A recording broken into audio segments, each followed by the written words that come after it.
का जो होना चाहिए वो है आपके महान लक्ष्य। अगर आपका लक्ष्य महान है, एक बार doctor APJ Abdul Kalam speech दे रहे थे, एक छोटी सी बच्ची खड़ी होती है और वो उनसे पूछती है कि आप साइंटिस्ट भी रहे हो, आपने परमाणु परीक्षण किया देश के लिए, आप भारत के फर्स्ट पर्सन राष्ट्रपति भी रहे हो, आपको सबसे अच्छी जॉब कौन सी लगती है? डॉक्टर एपीजे अब्दुल कलाम ने मंच से कहा था कि मेरे पास चाहे मैं देश का राष्ट्रपति भी रहा हूं, लेकिन सबसे अच्छी जॉब जो मेरे दिल के सबसे करीब थी वो है अध्यापक की जॉब, वो है टीचर की जॉब। तो सोचिए, कभी कभी टीचर अपने आप को बहुत कम आंकता है, उसको लगता है कि यार ये जॉब केवल छुट्टी आएंगे इसके अंदर, एक सैलरी मिलेगी इसके अंदर। नहीं, आप भारत के भविष्य का निर्माण करने वाले हो। अब आपको तय करना है कि आने वाली पीढ़ियां कैसी होने वाली है। आप सबसे मजबूत हथियार हो। डॉक्टर अंबेडकर जी ने भी कहा था कि शिक्षा वह शेरनी का दूध है, तो जितना पिएगा वो उतना दहाड़ेगा, और जो जितनी देर पिएगा वो उतनी देर दहाड़ेगा।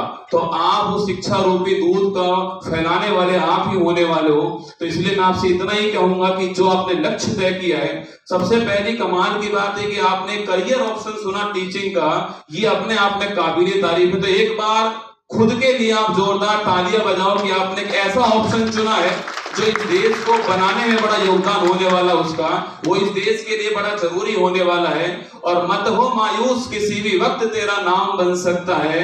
अगर दिल में हो आग और हौसले हो बुलंद, तो अखबार बेचने वाले भी डॉक्टर एपीजे अब्दुल कलाम बन सकते हैं। और दिल में आग और हौसला बुलंद होना चाहिए। रामेश्वरम के छोटे से गांव की छोटी सी गली से अखबार बेचने वाला बच्चा देश के दिल्ली के अंदर राष्ट्रपति भवन में बैठ सकता है। बस आपके अंदर जोश जुनून होना चाहिए। एक गली में क्रिकेट खेलता हुआ बच्चा भारत के लिए नहीं, पूरे विश्व के लिए गुरु बन सकता है, मास्टर ब्लास्टर सचिन तेंदुलकर। बस आपके दिल में आग होना चाहिए। एक रिक्शा चालक का बेटा कलेक्टर बन सकता है हिंदी माध्यम से, गोविंद जायसवाल बनारस की धरती से। बस आपके दिल में आग होना चाहिए। सूरज तिवारी जब बिना दोनों पैरों के केवल एक हाथ की 4 उंगलियों से इस देश के टफेस्ट एग्जाम आईएएस को क्रैक कर सकते हैं, तो आप भी कुछ भी कर सकते हैं। बस खुद के ऊपर विश्वास रखना पड़ेगा, खुद के अंदर हौसला लेना पड़ेगा। और अगर आप खुद से नहीं हारे तो इस दुनिया की कोई भी ताकत आपको नहीं हरा पाएगी। सबसे पहले आपको खुद को जीतना पड़ेगा।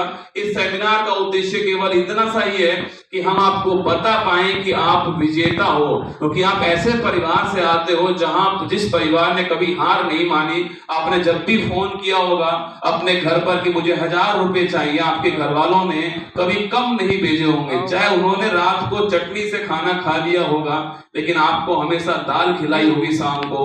उन घर वालों के लिए, उनके सपनों को पूरा करने के लिए, उस पिता की फिक्र को फक्र में बदलने के लिए आपको प्रयास करना पड़ेगा।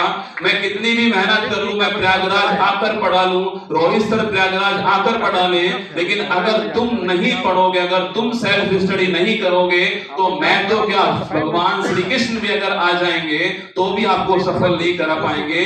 अंत में अर्जुन आपको ही बनना पड़ेगा। अंत में आपको लक्ष्य आपको तय करना पड़ेगा। मछली की आंख को भेदना आपको ही है। हम केवल आपकी उंगली पकड़ेंगे, आपको चलना सिखाएंगे, चलना आपको ही पड़ेगा। कोई कोचिंग अगर ये कह दे कि मैं 100% आपका सिलेक्शन दिलवा दूंगा, वो आपको झूठ कह रहा है या केवल अपना कोर्स बेचना चाह रहा है। कोई भी कोचिंग आपकी सिलेक्शन में केवल 40% योगदान देती है, 60% केवल आपकी मेहनत होती है, आपका डेडिकेशन होता है, आप कितनी लगातार तैयारी कर पाते हो वो तय करता है कि आपके अंदर कितना जुनून पागलपन है। तो लक्ष्य अपना महान रखो, और उस महान लक्ष्य को पाने के लिए मेहनत आपकी महान होनी चाहिए। मुझे पता है कुछ लोग जब यहां से निकलेंगे तो कह देंगे कि सर कोर्स बेचना आए थे, अपना बेचकर चले गए। लेकिन मैं आपसे ये 5 बातें जो कहकर जा रहा हूं, ये 5 बातें मैं अपने दिल से आपसे कह रहा हूं। जोधपुर की धरती से यहां तक आया हूं, लगभग 1000 किलोमीटर दूर होगा जोधपुर यहां से। वहां से यहां पर आपके सामने खड़ा हूं। सुबह 4 बजे जगा था, रात को 1 बजे सोया था, अपनी क्लास ली, उसके बाद में सेमिनार लिया, और उसके बाद में दूसरे सेमिनार के लिए खड़ा हूं। शाम को फिर क्लास का काम कराऊंगा, कल सुबह फिर क्लास लूंगा। बस केवल आपके सपनों को पूरा करने के लिए टीम यहां पर आई है। महान लक्ष्य को पाना चाहते हो तो मेहनत महान महान करनी पड़ेगी। साधारण मेहनत से कोई भी एग्जाम इस समय नहीं निकलने वाला है। कट ऑफ बढ़ रही है, नई जनरेशन आ रही है और नई जनरेशन और तैयारी कर रही है, मजबूत तैयारी कर रही है, स्मार्ट स्टडी कर रही है। आपको अपनी मेहनत को महान करना पड़ेगा। आप सोचकर देखिए, सचिन तेंदुलकर का पहला मैच जो है वो पाकिस्तान की धरती पर हुआ था और पहले मैच के अंदर पाकिस्तान की आवाम हूटिंग कर रही थी। एक 5 फुट का बच्चा मैदान पर पहली बार उतरने आया था। वकार यूनिस सामने बॉलिंग कर रहा था, 6 फुट का वकार यूनिस और 2 फुट के उसके हाथ।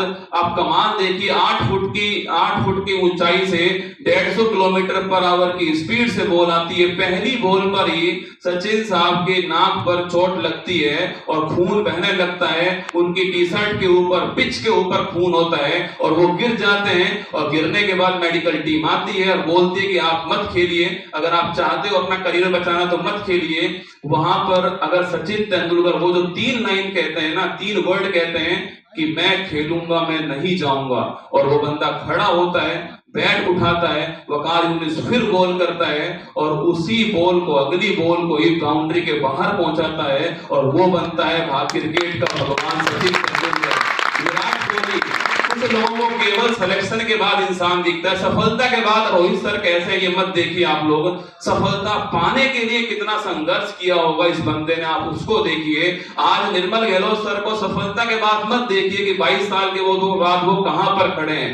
आप ये देखिए कि उनका जो बैट था उसमें कितने कांटे होंगे, उनका जो सिंहासन जिस पर वो बैठे हुए हैं उसमें कितनी मेहनत उनको लगी होगी। आपको रोहित सर ने जो जो किया है आपको वो करना है और वो है हार्ड वर्क, वो है महान मेहनत। विराट कोहली के जिस दिन पिताजी का निधन हुआ था, वो बंदा अपनी टीम के लिए खेल रहा था और अपनी टीम को जिताने के बाद उसने पिताजी का अंतिम संस्कार किया था, तब वो आज विराट कोहली बना है। ये संघर्ष आपको करना पड़ेगा। कहीं आपको लगता हो कि आपके हिस्से का संघर्ष कुमार गौरव करे